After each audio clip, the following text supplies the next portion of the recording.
Halo semua, perkenalkan nama saya Leonardo Sotahimungkur dengan NIM 240306117. Pada video kali ini saya akan menjelaskan tentang biosintesis pada telur yang terdiri dari yang pertama yaitu proses sintesis kuning telur.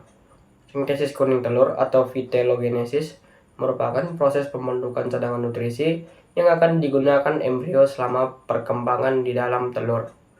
Proses ini dimulai ketika hormon estrogen yang dihasilkan ovarium merangsang hati untuk memproduksi vitellogenin dan virilodensity-lipoprotein atau VLDL. Kedua senyawa tersebut merupakan sumber utama protein dan lemak yang diperlukan untuk pembentukan kuning telur. Setelah diproduksi oleh hati, vitellogenin dan VLDL masuk ke dalam aliran darah dan ditransportasikan menuju ovarium.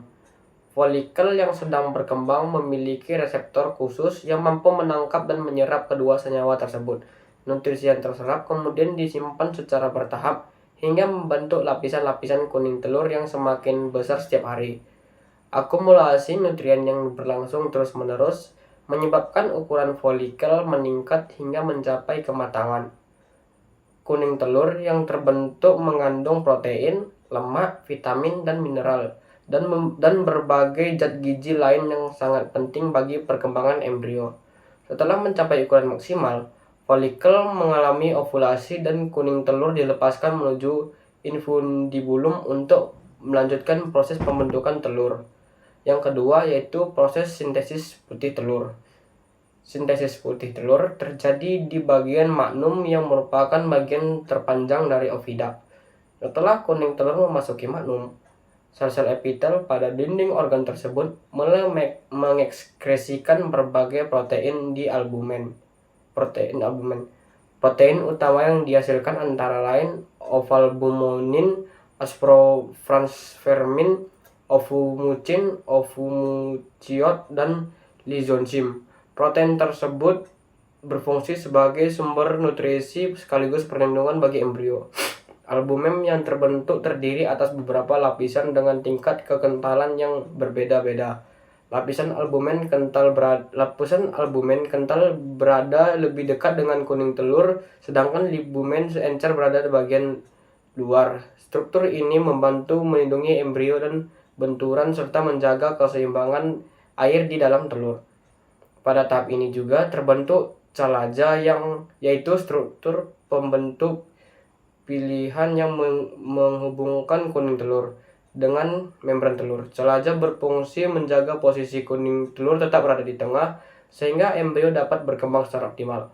Proses sintesis putih telur berlangsung sekitar 3 jam sebelum telur bergerak menuju ismos. Yang ketiga yaitu proses sintesis kerabang telur. Sintesis kerabang telur merupakan tahap akhir dan terlama dalam pembentukan telur. Proses ini terjadi di uterus atau sel gland.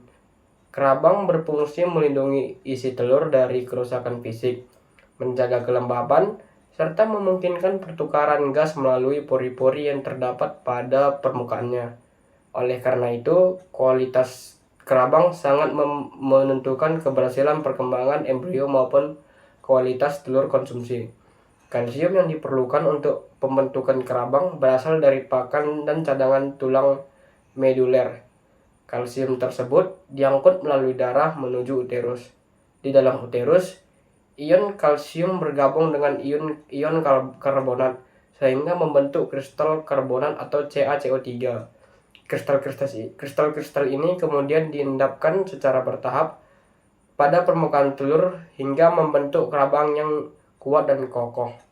Pada tahap akhir pembentukan kerabang ditambahkan lapisan kutikula yang berfungsi menutup sebagian pori-pori telur sehingga dapat mengurangi masuknya mikroorganisme.